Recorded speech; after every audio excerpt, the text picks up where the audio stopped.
자, 우리 옆사람하고 인사하겠습니다. 잘 지내셨습니까? 3일 동안 인사.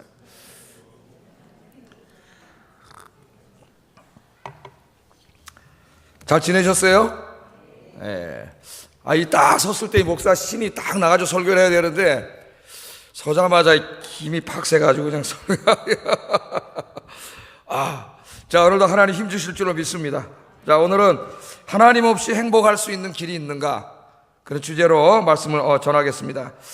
제가 몇 년 전에 그 올리 슈나벨이라고 하는 사람이 쓴 휴식이라는 책에 나오는 하나의 그 굉장히 통찰력 있고 재미있는 이야기를 하나 소개해 드린 적이 있는데, 오늘 역시 그것을 다시 한번 소개하면서 조금 다른 각도에서 소개하면서 말씀을 시작하려고 합니다. 자, 어떤 사업가가 말이죠, 한 5촌을 이렇게 지나가게 됐습니다. 성공한 사업가인데 5촌을 지나가면서 보니까 한 어부가 그냥 자기 배에서 그냥 고기잡이 배에서 멋들어지게 그냥 낮잠을 자고 있었어요. 얼마나 시원했을까요, 여러분? 예? 탁 낮에 그 밥 먹으면 식곤증이 오는데 여러분 잠 바람이 살살 불어, 바닷바람이 얼마나 시원하겠어요? 잠을 딱 자고 있는데 사업가가 지나가다가 한심하게 보였던 것 같아요. 그래서 어부를 깨웠습니다. 깨워서 말을 걸었어요. 여보시오, 하루에 몇 번이나 추로하시오? 물어보니까 어부가 자다가 깨가지고 하는 말이 한 번이요, 한 번. 한 번 나갔다 옵니다. 그러는 거예요. 나머지는 이렇게 쉽니다. 그러는 거예요. 그러니까 사업가가 좀 성공한 사업가가 볼 때 이 인생이 좀 답답해 보이는 거예요. 아니, 2번, 3번 그 이상 나가면 돈 많이 벌 텐데 왜 한 번만 나갑니까? 3번 나가면 3배로 고기 잡아가지고 3배로 돈 벌 텐데, 예? 아니, 왜 그러고 있어? 그랬더니 어부가 하는 말이 그러면요. 3배 벌면 뭐 어떡합니까? 그러더라는 거예요. 그 사업가가 하는 말이 아니, 그러면이 뭐요? 그러면 2년 뒤에는 모터보트를 2척 더 살 수 있고, 계산을 막 하는 거예요.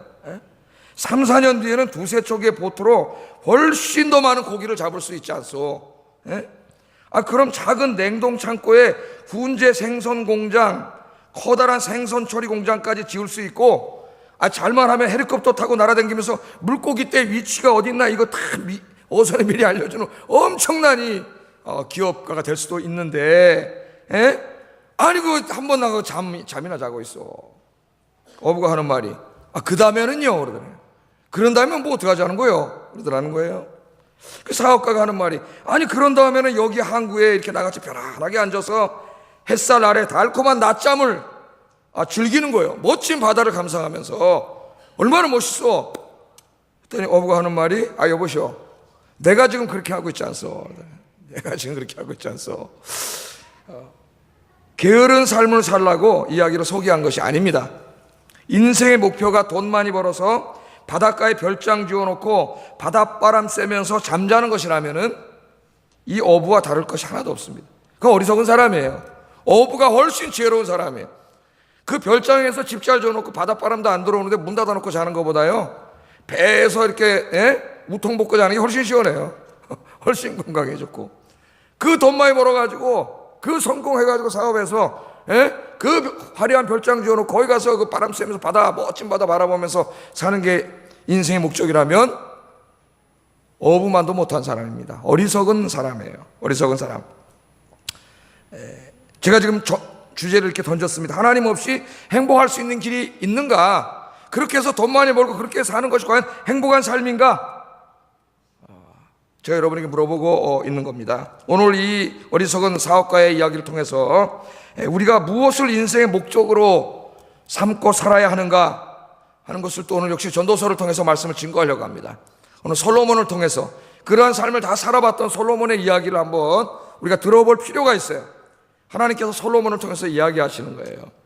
우리가 그렇게 지금 마음에 품고 우리가 그렇게 원하고 있는 바로 이 사업가가 꿈꾸는 그런 삶이 과연 우리 인생의 의미를 제공해주고 우리를 행복하게, 정말 만족하게 만들어줄 수 있는가?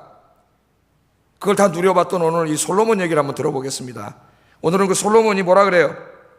지난 시간에 뭐 공부했어요? 인생의 무의미 앞에 직면했죠, 솔로몬이. 그래서 이 인생의 무의미를 어떻게 해결할 수 있을까? 죄와 죽음과 고통 속에서 벗어날 수 없는 인간의 문제를 어떻게 해결할 수 있을까? 그래서 자기 이전에 존재했던 모든 철학자들이라든가 사상가들이라든가 종교인이라든가 다 모든 그들이 써놓은 지혜를 전부 다 공부했다 그랬어요. 전부 다. 뿐만 아니라 저작거리에 나가가지고 시장에서 막 직거래되는 사람들의 그런 말까지도 다 귀 기울여서, 그런 사람들의 지혜도 다 들어봤다 그랬어요. 다. 해 아래 하여튼 지혜라고 생겨먹은 건 다 공부했어요. 여러분도 한번 좀 우리 젊은이들은 한번 좀 공부를 해보세요. 다 공부했어요. 그런데 거기에 있었어요, 없었어요? 인생의 답이 없었어요. 그 공부한 게 다 헤벨이라 그랬습니다. 헛되다 그랬어요. 바람을 잡는 것이고 헛된 것이라고 이야기했습니다. 이번엔 다른 실험을 합니다. 다른 실험. 이번엔 어떤 실험을 하느냐 하면은 인생에 유익을 주고 우리 무의미의 문제를 해결해 줄 수 있는 다른 게 있지 않을까. 그래서 이번에 솔로몬이 택한 게 뭐냐면은 인생의 즐거움을 찾아 나서는 겁니다. 즐거움. 우리 부귀 영화를 통한 인생의 즐거움. 오늘 1절 2절에 그런 이야기를 하죠. 자, 읽어보겠습니다. 시작.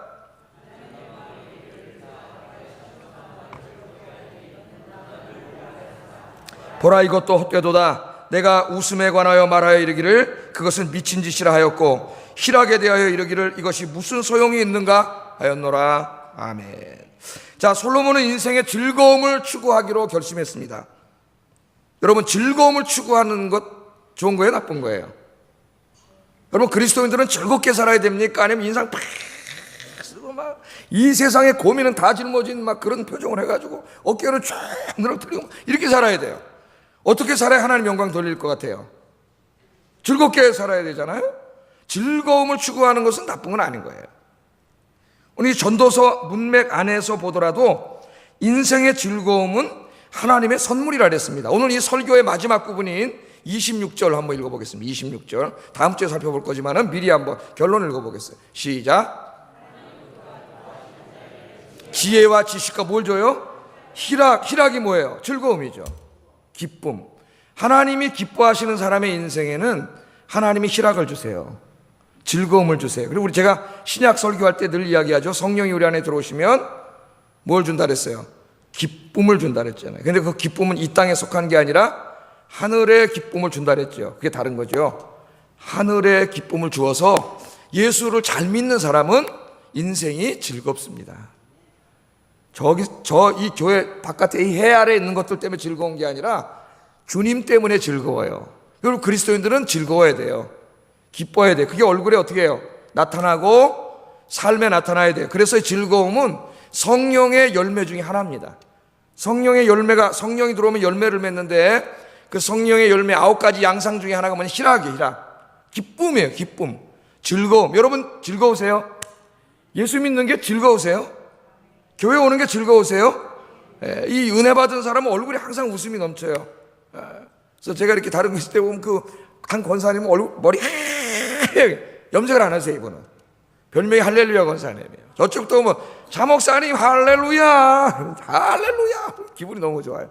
인천 저기 부평에 사시는데 거기서 하여튼 홍제동까지 교회를 오시는 분이에요. 이사 가가지고 현대아파트 사시는데 제 구역이래 가지고 제가 신방감한테 인천 부평까지 가가지고 거기서 그 권사님을 모시고 뭐 거기서 재물포 갔다가 부천 갔다가 하여튼 인천 가는데 이틀 신방 꼬박 교회에서 7시 반인가 떠나가지고 밤 9시 정도에 돌아와 집에 이틀 꼬박 그쪽 교회가 그렇게 성공을 했는데 얼마나 항상 할렐루야 할렐루야. 자, 우리 옆 사람 보고 한번 해보겠습니다. 할렐루야. 예. 좋잖아요. 예? 아니, 웃는 사람 보면 기분 너무 좋아. 할렐루야 좀 이렇게 합시다 이제. 예? 하지 말고. 예? 할렐루야 할렐루야. 자, 즐거움은 나쁜 게 아니란 말이에요. 즐거움은. 그런데 여기 솔로몬이 추구한 즐거움은 하나님 안에서 즐거움이 아니에요. 해 아래 즐거움이에요. 하나님 없는 즐거움, 하나님과 상관없는 즐거움, 하나님 없이 이 땅의 것들을 내가 충분히 소유하고 그것들을 누림으로써 얻는 즐거움을 추구했다는 거예요. 이게 문제죠. 예. 거기에는 소망이 없어요. 거기에는 소망이 없어요. 인생의 기쁨과 즐거움은 하나님이 주시는 것이지만 하나님 떠난 세상의 즐거움은 잠깐 동안 즐거움은 줄 수 있을지 모르지만은 결국 그것은 우리를 절망에 빠뜨리게 됩니다. 그래서 오늘 이 1절 하반절부터 2절까지 화면을 보시면 그 즐거움을 추구하고 그것들을 다 누려본 결과, 그 결론을 이렇게 이야기합니다. 결론 읽어보겠습니다. 시작.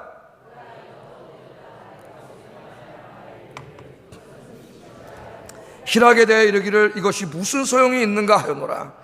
돈 많이 벌어가지고 아까 그 사업가가 얘기했듯이 저기다 별장 짓고 탁 문 열어놓고 거기서 탁 사람들하고 모여서 한잔 마시면서 위스키를 마시면서 바다를 탁 바라보면서, 밤에는 뭐 하나 봤더니 그냥 이거 하나도 아니요. 뭐 이게 돈 있는 놈이 없네. 이건 다 노름이나 하고 거기서 깔깔대고 웃고 뭐 잠깐은 뭐 이렇게 즐거울 수 있을지 모르지만은, 문제 앞으로 솔로몬 지금 계속 살펴볼 거지만은 뭐 그 정도가 아닙니다. 솔로몬이 누렸던 것은.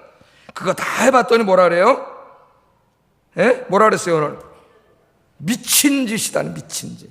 여러분, 그거를 부러워하고 그런 삶을 추구하는 건 뭐예요?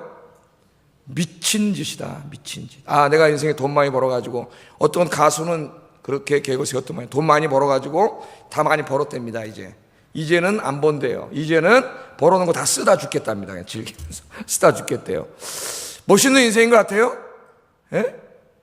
내가 많이 벌었으니까 이제는 일 안 하고 나머지 인생 이걸 다 쓰면서 즐기다 죽겠다. 오늘 이 솔로몬이 뭐라 그러냐면은 미친놈이다 그 말이에요. 미친놈, 미친 짓이에요.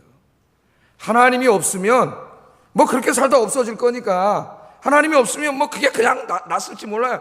노세 젊어서 놀아, 늙어지면은 못 노나니 뭐합니까? 화무 11홍이요 날도 차면은 기운아니라. 얼씨구 절씨구 그 다음에 차차차가 나오는지 몰라요. 제 차씨가 나와요. 그 다음에 차차차. 그게 우리나라에 하나님 없는 우리나라 민족의 그거 하나에 결국 뭐예요? 노세 젊어서 오고 차차차 하다가 죽겠다는 거예요? 미친 짓이라고 얘기합니다. 그렇게 희락이 있고 웃음이 있고 그게 무슨 소용이 있냐는 거예요. 무슨 소용이 있느냐.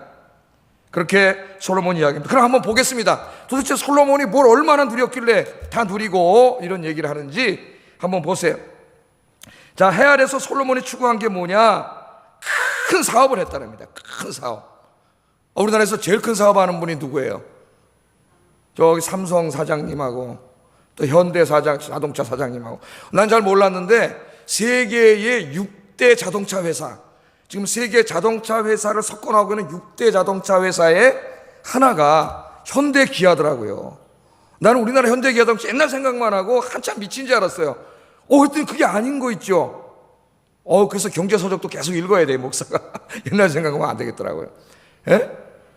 6개 글로벌 자동차 회사에 들어가요. 작년에 보니까 이 정몽구인가요? 그분의 포부가 올해 820만 대를 팔아가지고, 저기 지금 한전 사가지고 건물 짓잖아요. 사옥을 짓는데 105층인가? 110층인가? 뭐 정확히 기억이 안 나는데 그 건물을 짓겠다 그랬는데 지금 아마 짓고 있을 겁니다. 헐어가지고 820만 대를 팔아가지고 엄청나게 사업을. 삼성 이 삼성 이 핸드폰 이거죠. 모니터 LG 냉장고 모니터 전 세계 시장에 지금 불과 12년 전만 해도 그런 거 하나도 없었는데, 제가 미국에 있을 때만 해도요, 가전제품 거기 가면은 한국 거 없습니다. 다 소니가 다 그냥 한국 거 없어요. 그래서 이제 싸구려 파는 데 있습니다. 99 센트. 1달러보다 1 빠진 1달러도 안 되는 99센트. 우리나라도 그런 가게 있죠. 여기 다이소. 그냥 다이소예요. 미국의 다이소. 거기 가서 이제 골라봤더니 전부 다 차이나요. 여러분, 중국 사람들이 왜 돈 많이 버는지 아세요? 한국 거 없어요. 다 차이나요. 이 중간에 껴가지고 대한민국이 뭘 먹고 살 것인가 그렇게 걱정을 했는데, 10여 년 만에 지금 최첨단이 하이테크 기술에서 일본 소니를 다 따라잡고 지금 엄청나게 큰 사업을 해요. 솔로몬 이야기합니다. 큰 사업을 했어요. 포도원을 만들고 그 당시에는 그런 게 없었으니까 포도원 만들고 동산을 만들고 과원을 만들고 연못을 만들고 나무를 심어서 큰 산림을 만들고 다 했다는, 엄청나게 성공했어요. 4절에서 6절 한번 읽어보겠습니다. 시작.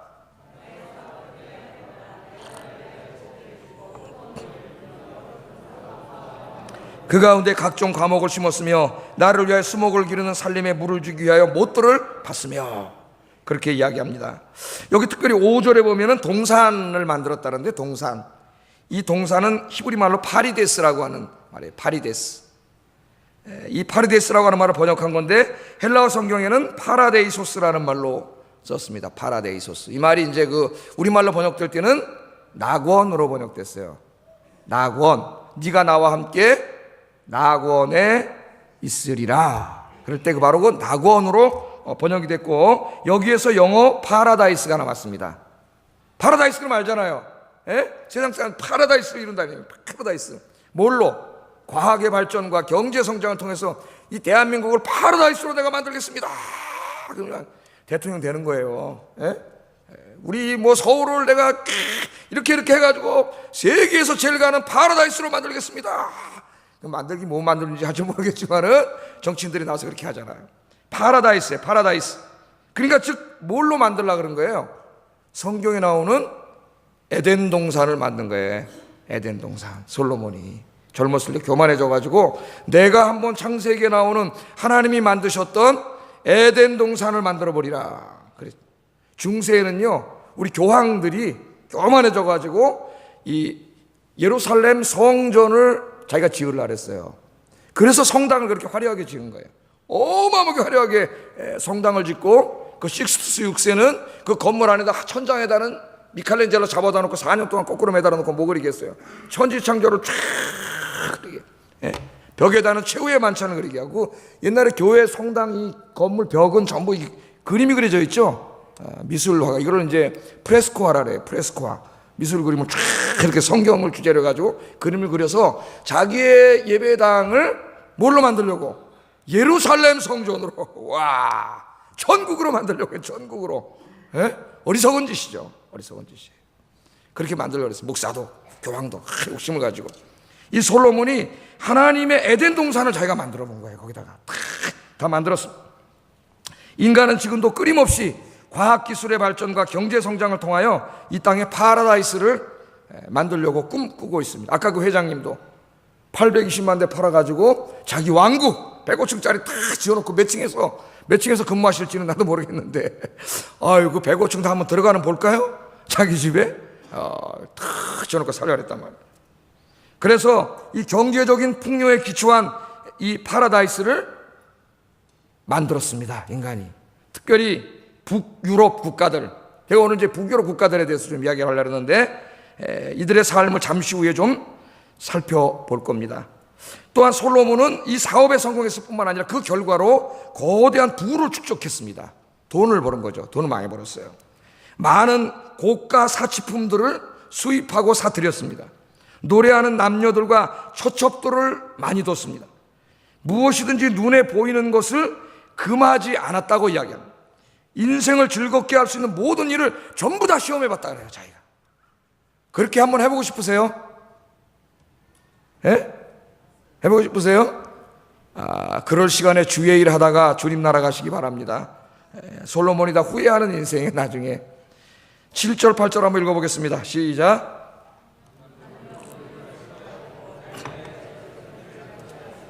나보다 먼저 예루살렘에 있던 모든 자들보다도 내가 소와 양떼의 소유를 더 많이 가졌으며 은금과 왕들이 소유한 보배와 여러 지방의 보배를 나를 위하여 쌓고, 또 노래하는 남녀들과 인생들이 기뻐하는 처첩들을 많이 두었노라. 아멘. 와, 이게 모든 사람이 부러워하는 삶입니다. 하여튼 전도자는 자기가 이렇게 살아왔는데 이 하는 모든 일에 하여튼 손 대는 일마다 다 성공했어요. 2장 9절 한번 읽어볼게요. 9절 시작. 더 창성하니 내 지혜도 내게 여전하다. 이 세상에 그 누구보다도 다 더 크게 성공했고 돈도 더 많이 벌었고, 하여튼 갖고 싶은 거 다 가졌어요. 어느 정도냐면 하여튼 눈에 보이는 거, 여러분 눈으로 보면 어떻게 해요? 백화점 가서 눈에 보이면 어떻게 해요? 솔직히 갖고 싶잖아요. 저거 갖고 싶잖아. 갖고 싶어요. 다 가졌어요. 마음에 한번 갖고 싶은 거 다 가졌어요. 뭐라는지 한번 볼까요? 10절 한번 읽어보겠습니다. 시작. 다시 10절 크게 시작. 무엇이든지 내 마음이 즐거워하는 것을 내가 막지 아니하였으니.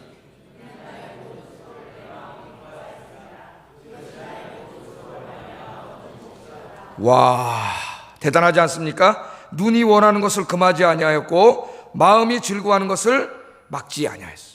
눈에 보여서 갖고 싶은 것, 마음이 원하는 것은 전부 다 소유했습니다. 요새 말로 하면은 고급 주택도 사고 가장 좋은 자동차도 사고 집안에 온갖 값비싸고 화려한 가전 도구들로 가득 채워놓고 입고 싶은 명품 옷 다 사서 입고 철마다 해외여행 다니고 골프 치고 먹고 마시고 즐겁게 살았다는 거예요. 즐겁게. 그렇게 살고 싶잖아요. 안 살고 싶으세요? 그 요새 드라마 하면은 무슨 드라마가 많습니까? 여자는 칸칸한 집 딸내미인데 어떻게 하다 저 위에 계신 사장 회장님 아들내미하고 꼭 그 사장 아들내미가 그 또 가난한 여자만 좋아해, 드라마에서는. 그래 또 결혼을 했더니 반대를 막 해, 반대를. 예? 그래 이 결혼을 딱 하면 어떻게 돼요? 그거 다 누리잖아요. 예? 그거 다 누리고 살지 않습니까? 그 옛날에 우리나라 이쁘고 뭐 공부 잘하고 잘생겼다는 그 연예인이 아니라 여자 아나운서 애들이 그 연구를 했어요. 누가? 그들이 결혼한 직장 변천사를 다 연구했어요. 직장 변천사. 요새는 뭐 금융계에 있는 사람들을 선호한대나 뭐 어쩐대나. 하여튼 시집가려면 가고 뭐 내가 뭐라 그럴 건 아니고 자기가 알아서 사는 거지만은 그렇게 했어. 이 정도 성공했으면은 여러분 대단한 거 아닙니까? 그 제가 지난번에도 얘기했잖아요. 요 가까이에 있는 서강대 교수님이 하시는 말씀이 요새 여학생들은 학교 와가지고 공부는 안 하고 얼굴 이쁘게 꾸미고 다녀가지고 목표가 뭐냐면은 돈 많은 집 오빠 사귀어가지고 인생 피는 게 목표인 애들이 많대.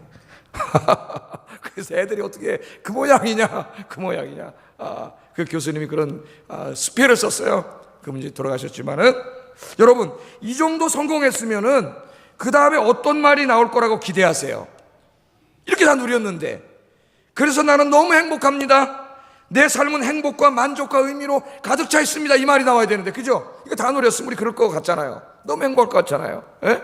야, 저 사람은 그러면서 저 사람은 양반이 하는 말이고 저 녀는 이러면서 무슨 팔자가 좋아가지고 저렇게 사냐? 그러지 않습니까? 우리가 하는 말이. 그런데요, 솔로몬은 놀라운 이야기를 합니다. 다 누렸다고 얘기하더니 11절에 이런 말을 해요. 이게 무슨 엉터리 같은 소리냐? 잘 들어보세요. 11절 읽어보겠습니다. 시작.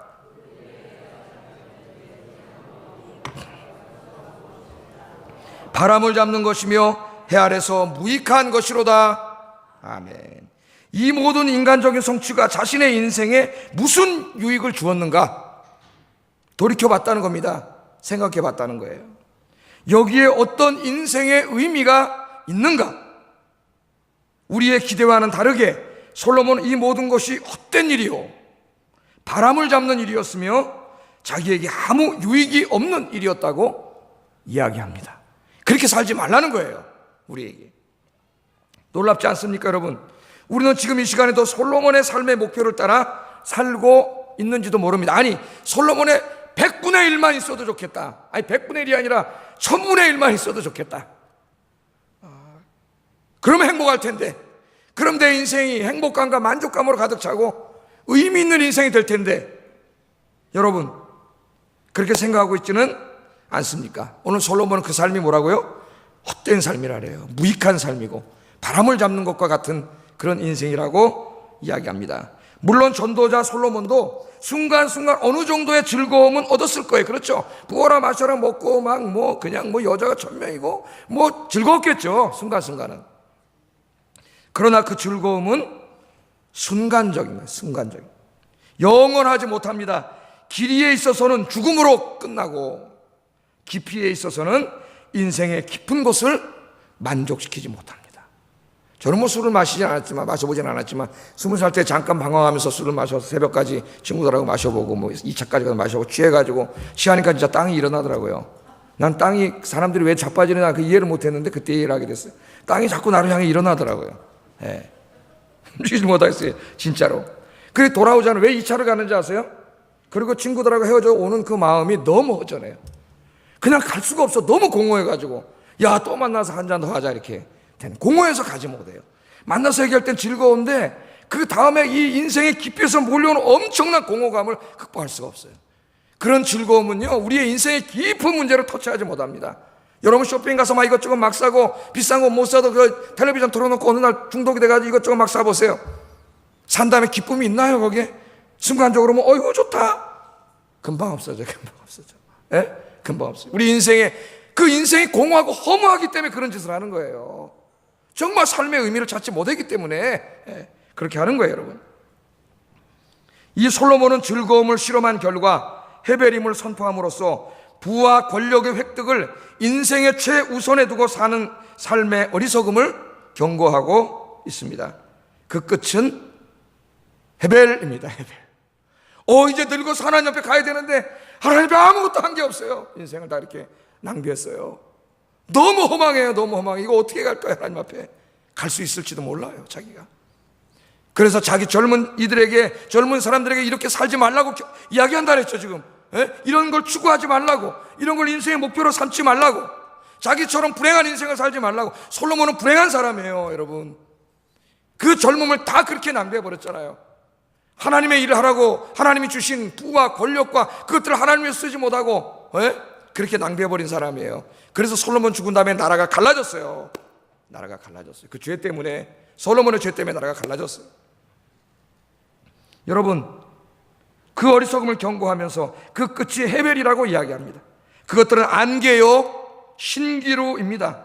우리는 솔로몬의 말에 귀를 기울여야 합니다. 우리는 그런 걸 갖지 못했지만 그걸 추구하고 있거든요, 지금. 이제 오늘 여러분 인생의 방향을 하나님 앞에서 새롭게 설정하는 이 시간 되기를 주의 이름으로 축복합니다. 인류는 솔로몬의 경고를 무시하고 솔로몬의 실험을 계속해 왔습니다. 거의 2000년 이상 기독교 국가로 존재했던 저 유럽이 하나님을 버리고 솔로몬이 추구했던 인생을 추구했어요. 각 나라마다 추구했습니다. 솔로몬만큼은 아니더라도 상당한 경제적 성취를 이루었습니다. 부족한 것이 없을 만큼 부유하고 풍요로운 국가가 됐습니다. 지금요. 그런데 거기에 사는 사람들이 하는 말이 뭐라 그러냐? 우리는 행복하지 않습니다. 저는 좀 이따 한 책을 읽기 전에는 굉장히 행복한 줄 알았어요, 이 사람들이. 그런데 행복하지 않대요. 삶의 의미를 찾지 못했다고 이야기합니다. 삶이 지루하고 권태감이 몰려온다고 이야기합니다.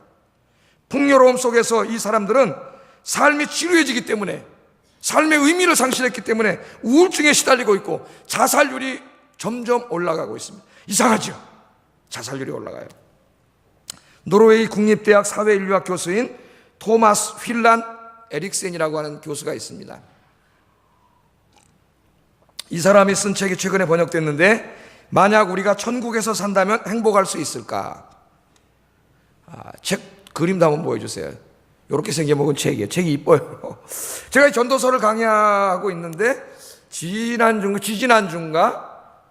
신간이 뭐가 나왔나 저는 항상 가서 이렇게 보다가 하나님 이 책을 눈에 탁 계속 켜놔 좀 없애지 말고 탁 눈에 띄게 했어요. 그 딱 보니까 노르웨이 이야기더라고요. 노르웨이는 이 지구상에서 제일 부자 나라입니다. 제일 잘 사는 나라. 1인당 국민 소득이 제일 높은 나라죠. 높은 나라. 그래서 여기 천국은 노르웨이를 말해요. 노르웨이와 그 주변에 있는 스칸디나비아 국가들, 스웨덴, 핀란드, 덴마크, 주로 북유럽에 있는 국가들인데 지구상에서 지금 제일 잘 사는 나라고, 그 다음에 사회복지제도가 완벽한 나라입니다. 미국은 잘 살지만 사회복지제도는 형편없어요. 빈부 차이가 심하고, 여기는 사회복지제도도 완벽한 나라예요. 에릭센 교수는 이렇게 말을 합니다. 잘 들어보세요. 북유럽의 생활 수준은 2차 세계대전 이후 약 반세기에 이르는 동안 발전의 발전을 거듭해 왔고 천국을 방불케 하는 사회를 건설했다고 해도 과언은 아니다. 그러나 부와 풍요가 점진적으로 증가해 왔음에도 불구하고 우리가 느끼는 행복감은 이에 비례하지 않았다. 오히려 사람들은 불평을 늘어놓고 절망을 하고 정신적인 고립감을 느끼며 목표 없이 떠도는 불안정한 삶을 살고 있다. 그렇게 이야기를 합니다. 이 세계에서 1인당 국민소득이 제일 높은 노르웨이, 그것도 국립대학의 유명한 교수가 한 말이에요. 이 나라는요, 얼마나 잘 사는지 인구가 500만 밖에 안 됩니다. 서울보다 더 적어요. 그런데 60만 명이 일하지 않고 있어요. 60만 명이. 그런데 나머지 사람들이 이 돈을 잘 벌기 때문에 60만 명을 다 먹여 살려요. 노르웨이는 내가 실직을 하면은 죽을 때까지 국가에서 먹여 살려줍니다. 좋죠? 그래서 제가 구역장님들 잠깐 소개했어요. 그죠? 일하기 싫은 분은 어떻게든지 노르웨이 시민권을 따가지고 노르웨이 가서 살면 평생 놀고 먹고 살 수가 있어요. 이 사람을 불러다가 재교육을 시켜가지고 직장을 새롭게 만들어주는데 드는 비용보다 차라리 돈 줘서 먹여 사는 게 싸대요. 그래가지고 나머지 사람들이 버는 돈을 세금으로 걷어가지고 직장에 없는 60만 명, 그래 500만에 60만이면 얼마예요 도대체 여러분? 예? 우리나라 지금 실업자가 100만 명이 넘는데 500만밖에 안 돼 60만. 이걸 먹여 살려준다는 거예요 다. 그런 정도의 나라예요. 그런 정도. 그렇게 풍요로운 나라입니다. 뭐 석유도 엄청나게 많이 나는 나라고. 자, 물질적 풍요와 사회적인 이 복지는 모든 나라가 추구하고 있는 이상입니다. 그렇죠? 돈만 사회가 많으면 뭐해? 모두가 잘 살아야지. 뭐 여기 너무 우리나라 빈부차가 너무 심하고 이래가지고, 예? 이러면 안 되잖아요. 그러니까 국가가 이걸 세금으로 걷어들여가지고 못 사는 사람도 다 먹여 살려줌으로써 사회복지가 잘 되는, 이게 지금 정치 이슈 아닙니까? 예? 박근혜 대통령이 뭐 경제를 얼마나 발전시켰느냐, 사회복지를 얼마나 했느냐, 이 두 가지예요. 평가가 다 정치인을 보면은. 그렇게 해가지고 오늘 이 노르웨이가 된 거예요. 이 북유럽 국가들이 된 거예요. 제일 잘 사는 나라가 됐고 사회복지도 완벽하게 갖춘 나라가 됐습니다. 그걸 우리는 천국이라 해요. 천국, 파라다이스.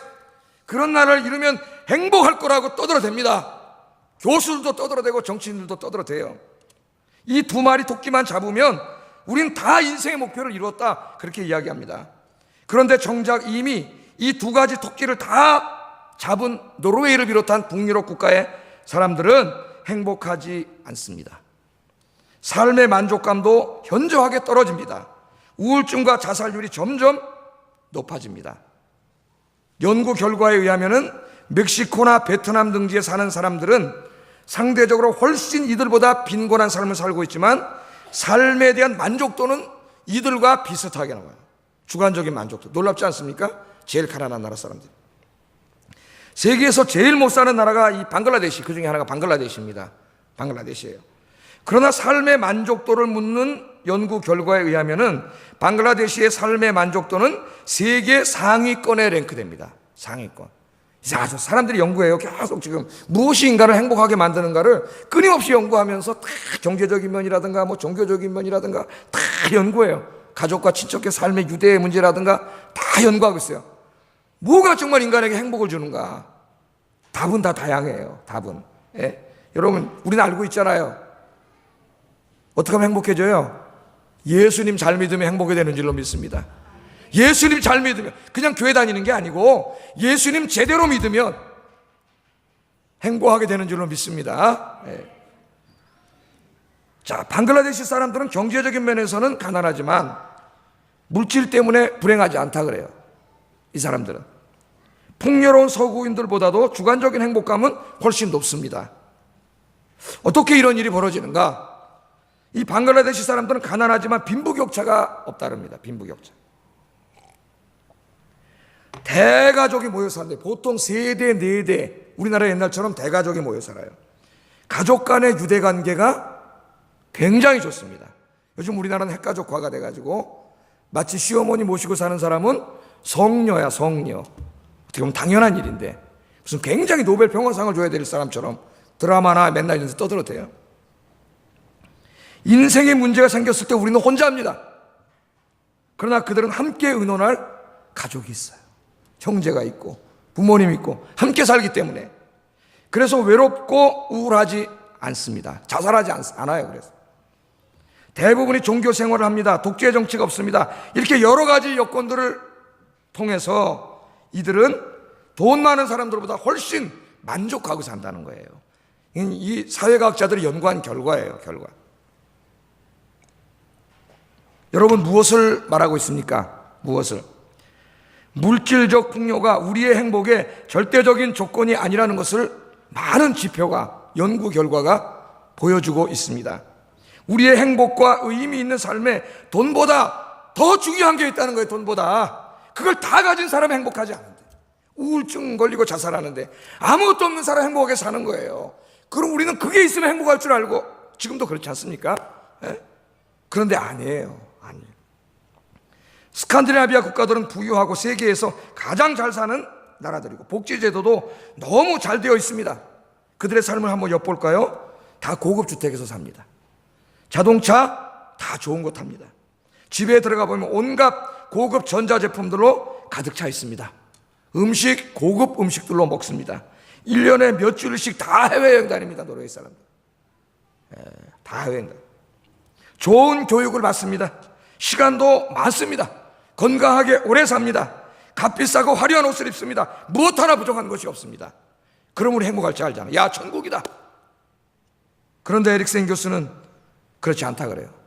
왜 우리 노르웨이 사람들이 행복하지 않은가? 왜 삶의 만족도가 떨어지는가? 에릭센 교수는 이렇게 물어봅니다. 우리에게 도대체 부족한 것이 무엇인가? 부족한 것이. 그리고 이렇게 대답을 해요. 우리에게는 희망이 부족하다. 희망이 부족하다. 무슨 말일까요, 여러분? 희망이 부족하다. 무엇을 희망하며 살 것인가? 에릭센 교수는 노르웨이 사람들의 희망이라는 것이 이제 목이 아파가지고 소리가 못하네요. 이 희망이 없다는 말은 이미 다 자기들이 희망하는 걸 다 이룬 거예요. 왜? 그들의 희망과 목적이 부자로 살고 복지국가를 완성하는 건데 그걸 다 이루었어. 그러면 행복할 줄 알았는데 행복하지 않아. 할 일이 없어요. 할 일이. 그래서 희망이 없다는 거예요. 희망이. 목표가 될 수 없는 걸 목표로 잡았기 때문에 그걸 이루니까 할 일이 없어요. 살아야 될 이유를 잃어버렸어요. 여러분 그런 애들 있죠? 미국에서 옛날에 어떤 아이들이 예일대 하버드 대학에 합격하고 그 다음에 자살했습니다. 왜? 걔들의 인생의 목표는 예일대 하버드 대학 가는 게 목표야. 목표를 잘못 설정한 거예요. 거기를 딱 잃어버리니까 할 일이 없어요. 너무 험해서 죽어버렸어요. 그래가지고 이 사람들이 지금 고작 희망하는 게 뭐냐면은 집 페인트를 무슨 색으로 바꿔 칠할까? 노르웨이 사람들이 그런 거 하고 있대요. 생각이. 오늘은 어떤 음악회 갈까? 어떤 책 읽을까? 뭐 이와 같은 작고 사소한 것들 뿐이 없다는 거예요. 할 일이. 그러니까 삶이 지루해. 행복하지 않아요. 예? 다 내가 갖고 있는 거 저 사람도 다 갖고 있어요. 뭐 지금 뭐 얘기하려면 제가 이것만 얘기해도 하루 종일 얘기해야 되는데 하나 행복하지 않아요. 여러분 제가 지난번에 얘기했죠. 내가 너무 쉽게 얻을 수 있는 그것 계속 많이 갖고 있으면 그 기쁨은 일주일도 안 갑니다. 내가 돈이 많아요. 명품백을 샀어요. 하나. 살 때는 새거 나왔네? 하나 들고 일주일 있다가 또 새거 나왔네? 또 하나 샀어요. 그 집에 가면 쌓여 있습니다. 그게 행복을 줍니까? 우리 핸드폰 하나 사도요. 새로 나왔다가 하나 사면은 한 달만 있으면 지루해져요. 하나 기쁨을 주지 않아요. 이것들이. 효용도 떨어져 나가요. 노르웨이 사람들이 1년에 새로 산 옷을 버리는 게 13kg이래요. 13kg. 가서 쇼핑해가지고 다 싸가지고 너무 새로운 제품이 많이 나오기 때문에 옷장에다 갖다 다 채워놓을 수가 없으니 버리지 않으면 새로운 못 사 입어. 예? 인생이 그거밖에 할 일이 없어요. 인생이. 그러다 보니까 우울하고 자살하는 거예요. 행복하지 않아요. 그래가지고 재밌는 이야기가 있어요. 여러분 잘 들어보세요. 이걸 좀 더 실감 있게 우리가 이해할 수 있는 이야기를 하는데 이게 뭐냐면은 그 빅 배드 울프 패러독스라고 하는 게 있습니다. 그러니까 커다랗고 나쁜 늑대죠. 나쁜 늑대의 역설이라는 이제 우리말로 번역하면 그렇게 되는데 늑대 가족이 있었어요. 늑대들이 살고 있었는데요. 늑대들 옆 동네에 누가 살고 있었냐면 아주 핑크빛 돼지 새끼 3마리가 살고 있었어요. 그 늑대들이요. 야, 요 세 놈의 새끼 잡아먹어야 되겠다. 그래가지고 이 늑대 가족의 평생 해야 될 목표를 세웠습니다. 그게 뭐냐면 저 핑크빛 돼지 3마리 잡아먹는 거예요. 그래가지고 이제 이 늑대가 말이죠. 매일 아침 일찍 일어나가지고 돼지 3마리 잡아먹으려고 사냥할 계획을 세웁니다. 그래서 막 변장도 해보고 함정도 만들고 덫도 만들고 별짓 다 해보는데 돼지가 얼마나 영리한지 걸려들질 않아요. 그래서 평생 프로젝트로 세웠어요. 저놈의 새끼 3마리 잡아먹겠다. 그리고 자기 평생 소원이 돼지 3마리 잡아먹는 거예요. 계획을 세가지고 끊임없이 도전하다 어느 날 갑자기 우연히 우리로 말하면 로또가 맞았는지 뭐 어떻게 된 사업이 잘 됐는지 돼지 새끼 3마리 딱 잡았어. 그래가지고 잡아와가지고 다 목표가 이루어졌잖아요. 솥단지를 걸어놓고 물을 끓입니다. 물이 끓으니까 막 이 야채로 송송송송 쓸어가지고 이제 쫙 집어넣고 이제 끓여 먹으려고 딱 이제 딱 하는데 아들 늑대가 물어봐요. 아들 늑대 아버지 늑대한테 물어봅니다. 뭐라고 물어보냐? 근데 아버지 내일은 무엇을 하실 생각이세요? 그렇게 물어봐요. 여기 잘 들어보세요. 내일은 뭐 하실 생각이세요? 물어봐요. 늑대 아버지는 아들의 질문에 잠시 멘붕에 빠졌습니다. 멘붕에. 도대체 내일 뭘 하지? 할 일이 없어요. 왜? 평생 목표로 했던 돼지 3마리를 잡았기 때문에 목표를 이루었잖아요. 그건 목표가 될 수 없는 건데 인생의 목표를 세웠어요. 할 일이 없어 잡아버리니까. 그래서 아버지가 고민에 빠집니다. 아버지는 그때 이거 어떡하지? 평생 과업을 이뤘는데 내일부터 할 일이 없는데 살아야 될 이유가 사라진 거예요. 그래가지고 아버지가 고민하다가 새끼 돼지 3마리를 다시 풀어줬다는 이야기입니다. 그게 이 나쁜 늑대의 패러독스, 역설이에요. 역설. 여러분 얼마나 통찰력 있는 이야기입니까? 스칸디나비아 국가 사람들이 평생 과업이었던 돼지 3마리를 다 이루었어요. 지금 부족한 게 없습니다. 그런데 문제가 생겼습니다. 이제 아침에 눈을 뜨고 해야 할 일들이 사라져버렸어요. 무엇을 할 것인가? 살아야 할 이유가 사라져버렸는데 뭐라고 살 거예요? 목표가 될 수 없는 것, 희망이 될 수 없는 것을 평생의 과업으로 삼았기 때문에 그걸 이룬 다음에 할 일이 없는 거예요. 할 일이. 여기서 이 사람들의 위기가 닥쳐오는 거예요. 삶의 무의미입니다. 무의미의 문제. 제가 한번 설교할 때 저 우리나라도 강남에 있는 사모님들 이야기를 해드렸지 않습니까? 그래서 그분들이 정신과를 찾아온다고. 노르웨이 사람들처럼 다 이루었죠. 명품백이 몇십 개고 밍크 털 옷이 몇십 개고 해외여행 다 다니고 뭐 골프 치러 다니고 다 다니는데 하나도 행복하지 않아요. 왜? 삶의 무의미가 찾아왔어요. 내가 왜 살지? 살아야 될 이유가 뭐요? 내가 맨날 아침에서 골프 치고 와서 저쪽 쇼핑 갔다 물건 하나 사고 백화점 가서 이게 인생에 살아야 될 이유예요? 그걸 이때까지 목표로 삼고 살았는데 그건 목표가 될 수가 없어. 우리에게 의미를 주지 못해요. 그걸 다 이루고 나니까 살아야 될 이유가 사라져 버렸어요. 여러분, 돼지 3마리를 삶의 희망과 목표로 삼고 사는 사람은 결국 이렇게 된다는 거예요. 지금 북유럽 국가 사람들이 이렇게 됐다는 거예요. 그 목표를 다 실현한 노르웨이 사람들은 이제 더 이상 할 일이 없으니까 살아야 할 이유도 사라졌습니다. 그냥 펜트 뭘로 바꿀까? 뭔 음악 갈까? 백화점 가서 뭐 살까? 태국으로 놀러 갈까? 어디로 놀러 갈까? 이런 거밖에 할 일이 없는 거예요. 이 사람들이. 이제 그들은 살아야 할 이유를 갖기 위해서 이 늑대의 패러독스가 보여주는 것처럼 다시 가난해져야 됩니까? 다시 가난해져야 돼. 돼지 새끼 놔준 것처럼. 그래야 또 그거 목표로 또 살아갈 거 아니에요. 이게 바로 그 역설이에요, 역설. 그러나 그럴 수 없잖아요. 또 하나 역설을 이야기해요. 이제는 이 빅배드 울프 패러독스 시대를 넘어가지고 마이다스 패러독스 시대에 왔다는 거예요. 마이다스의 손은 여러분 아시잖아요. 마이다스가 기원전 8세기 실제로 살았던 사람입니다. 그런데 이 사람에 대한 전설은 꾸며낸 전설이겠죠. 꾸며낸 전설이에요. 전설 속에 마이다스가 황금을 너무 사랑했습니다. 황금에 눈이 멀었어요. 그래서 자기가 믿는 디오니소스라고 하는 신에게 가가지고 간청을 합니다. 신이시여, 내가 앞으로 손으로 만지는 것, 손대는 것마다 다 황금으로 변하게 해주세요.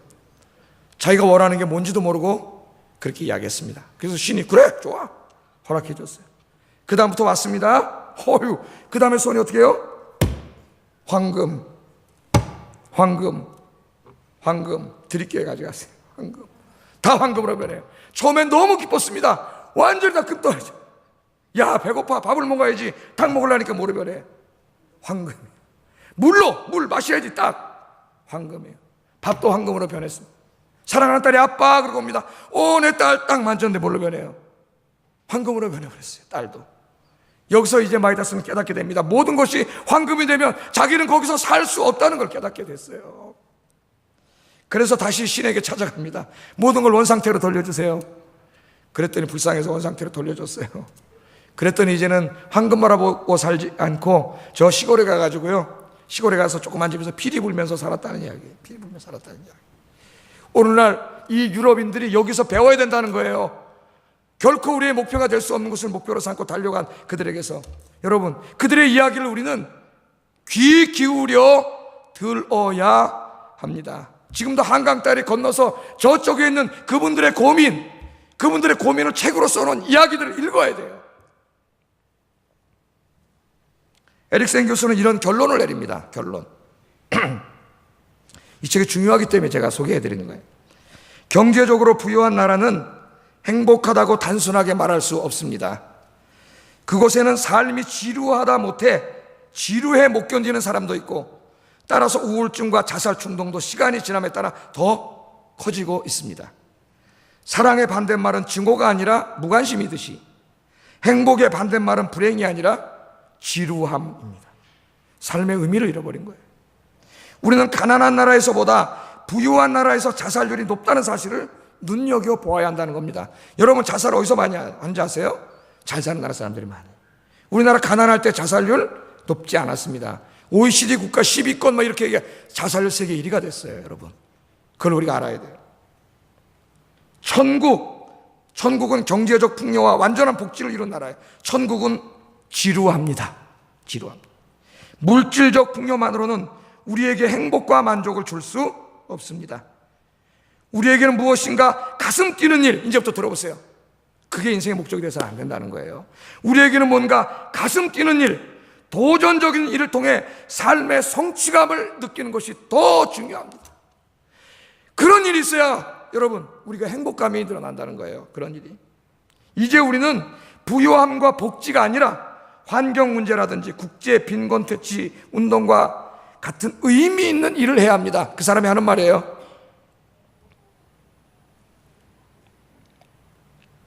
또한 가족과 친구 등과 함께 모여 즐거운 시간을 가지며 식사를 하고 음악을 듣는 새로운 소박한 삶이 필요합니다. 에릭슨은 우리의 삶의 목표가 단지 부자가 되고 복지를 실현하는 것이 되어서는 안 된다고 강력하게 책에서 이야기합니다. 경제 성장과 생산 증대가 아닌 환경과 삶의 만족도에 대한 새로운 언어로 국가 정책을 논의해야 한다고 주장하고 있습니다. 이제 지구 자원을 고갈시키고 환경을 오염시키며 가족과 친구들과 오붓하게 보내야 할 많은 시간을 빼앗아가는 성장 위주의 정책과 삶을 포기하고 아름답고 깨끗한 환경과 가족과 친구들과 오순도순 모여 저녁을 먹고 음악을 듣는 삶을 살 수 있는 창의적인 정책이 필요한 시대가 왔다고 이야기하고 있습니다. 여러분, 이제 노르웨이를 비롯한 북유럽 국가들은 그렇게 소원했던 돼지 3마리를 다 잡았습니다. 그런데 평생 소원을 다 이루고 나니까 다음날 살아가야 할 이유가 사라졌습니다. 목표가 될 수 없는 것을 목표로 했기 때문에 그들은 삶의 무의미에 직면하고 말았습니다. 살아야 할 이유를 잃어버렸고 삶은 지루해졌고 돼지 3마리를 잡는 동안 환경은 오염됐고 가족과 친구, 이웃들과의 유대는 끊어졌고 사회적, 심리적 고립감이 몰려왔고 이로 인해 외로움과 우울증이 찾아왔고 자살률이 높아졌다고 한탄하고 있다는 걸 기억하세요. 한탄하고 있습니다.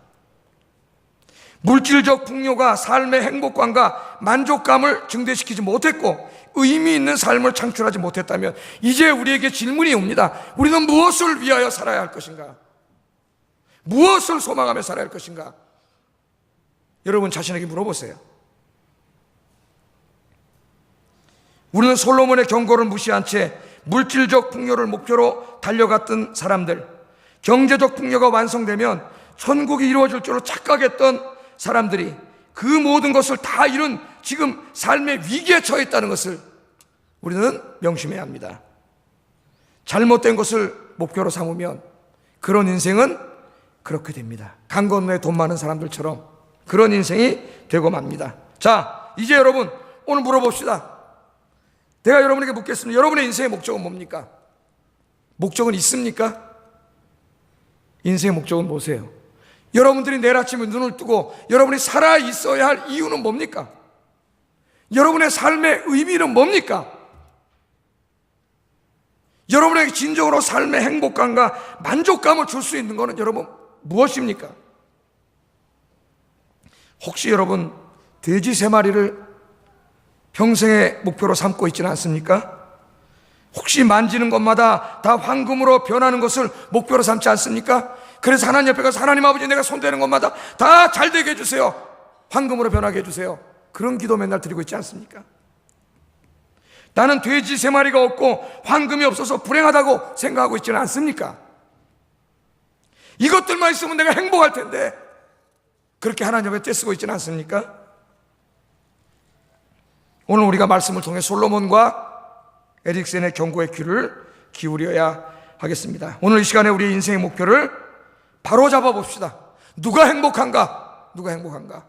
여러분 행복하세요? 행복하세요? 안 행복하세요? 예? 여러분 행복한 사람이에요. 행복한 사람이에요. 지금 그 사람들이 행복하기 위해서 돼지 3마리를 놔주고 다시 옛날에 가난할 때로 돌아가서 그래도 가난했지만 가족끼리 오순도순 밥 먹고, 같이 이웃끼리 같이 음악도 듣고 잘 지내고, 그러고 살 때를 그리워하고 있다니까. 지금은 교회가 다 무너졌지만 그래도 교회 가서 예배드리고 성도들과 함께 하나님 섬기고 그렇게 살 때가 행복할 때였다. 그렇게 하고 있다니까요. 여러분이 행복한 사람이에요. 여러분 하나님 믿고 계시잖아요. 할렐루야. 우리가 여러분 그들만큼 돈은 없지만, 가진 거 없지만 이렇게 교회 와서 주님 예배드리고 하나님 섬기고 주의 일하고 그렇지 않습니까 여러분? 어제도 구역장건찰 거기 가서 계속 모르고 밤에 예배하니까 얼마나 행복합니까? 그거 노르웨이 사람들은 그런 거 못 느껴요. 그런 행복을.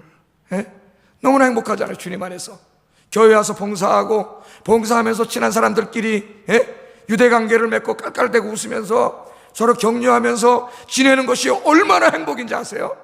저 사람 다 잃어버렸어요 그걸. 그래도 나를 하나님이 써주셔서 교회 와서 이런 일 저런 일 내가 주님을 위해서 일할 수 있는 거 얼마나 행복인지 아세요? 지금도 복음 들고 전도지 들고 하나님이 건강한 몸을 주셔서 아파트 돌아다니면서 전도하는 거 여러분 얼마나 행복한 건지 아십니까? 거기서 우리는 살아야 할 이유를 찾는 거예요. 그게 우리 인생이 앞으로 남아있는 삶의 의미예요. 우리 예수님께서 이렇게 말씀하셨어요. 여러분 긴 말씀인데 같이 한번 읽어보겠습니다. 마태복음 6장 25절 32절 읽어보겠습니다. 시작.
아멘. 솔로몬이 누렸던 이 모든 것들보다 주님이 주시는 기쁨이 더 큰 줄로 믿습니다. 솔로몬은 최고의 지혜와 부귀영화를 아까 오늘 본문에 다 누렸다 그랬잖아요. 솔로몬이 누린 것들도 주님이 하나 세우시는 저 꽃만도 못해. 너희들은 저 꽃보다 훨씬 귀한 자들.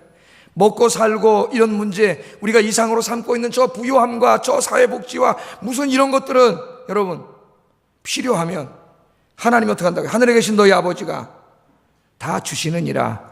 아멘. 그러므로 그것들을 목표로 삼지 말라. 그것들을 목표로 삼는 자들은 누가 하는 일이에요? 이방인들이 하는 일이에요. 하나님 모르는 사람들이 마귀에게 속아서 하는 일이에요. 그걸 얻으면 행복할 줄 알고 다 얻은 저 사람들이 지금 자살하고 있는데, 행복하지 않은데 그걸 따라가고 있는 거예요. 어리석은 자들이에요. 그래서 우리 예수님 뭐라 그랬어요? 너희는 먼저 그 나라와 그 의를 구하라. 그리하면 이 모든 것을 너희에게 더하시리라. 아멘. 오늘 예배 참석하신 여러분, 헛된 것들 인생의 목표로 삼지 마세요. 그것들은 우리의 목표가 될 수 없습니다. 그것들은 수단은 될 수 있어요. 여러분 생각해 보세요. 내가 그것을 목표로 삼지 않고 수단으로 삼았어요. 나는 주님을 잘 섬기며 봉사하고 있어요. 전도하고 있어요. 근데 하나님 나에게 막 돈도 많이 주고 부자가 됐어요. 그럼 그 사람이 무의미에 빠질까요? 안 빠지죠. 왜? 야, 하나님 이거 주셨구나. 이거 어디다 쓸까요? 페인트 네일은 뭘로 바꾸고 밍크 것도 뭘로 바꾸고 이렇게 할까요? 이야, 이거 전도하는 데 써야지, 선교하는 데 써야지, 세계 가난한 사람들에게 나누어줘야지, 주님이라는 데 써야지, 예배당 짓고 교육하는 데 써야지. 할렐루야. 이렇게 되는 거예요. 이렇게. 여러분, 우리 여기 젊은이들도 많은데 이런 헛된 것에 꿈을 꾸지 말고 여러분 이제부터 믿음의 가정을 이루고, 믿음의 가정을 이루어서 예수 믿는 사람들과 함께 가정을 이루고 아이를 낳고 아이들과 함께 하나님을 경배하고 하나님 말씀에 순종하고 하나님의 교회를 섬기고 복음을 증거하고 하나님 앞에 준 사명을 감당하면서 이 땅에서 주님과 함께 살아가는 것, 그것이 바로 하나님 우리에게 주신 분복인 줄로 믿습니다. 그게 하나님이 주시는 축복이에요. 그게 하나님이 주시는 축복이에요. 그 나라와 그 일을 구하면서 주님 오실 때까지 내가 뭐 칼빈이 되고 루터가 될 수는 없지만은 나에게 주어진 인생의 한가운데서 이 사명을 감당하며 주님이 주신 기쁨이 가득하며 복받은 인생이 되시기를 주의 이름으로 축복합니다. 기도하겠습니다.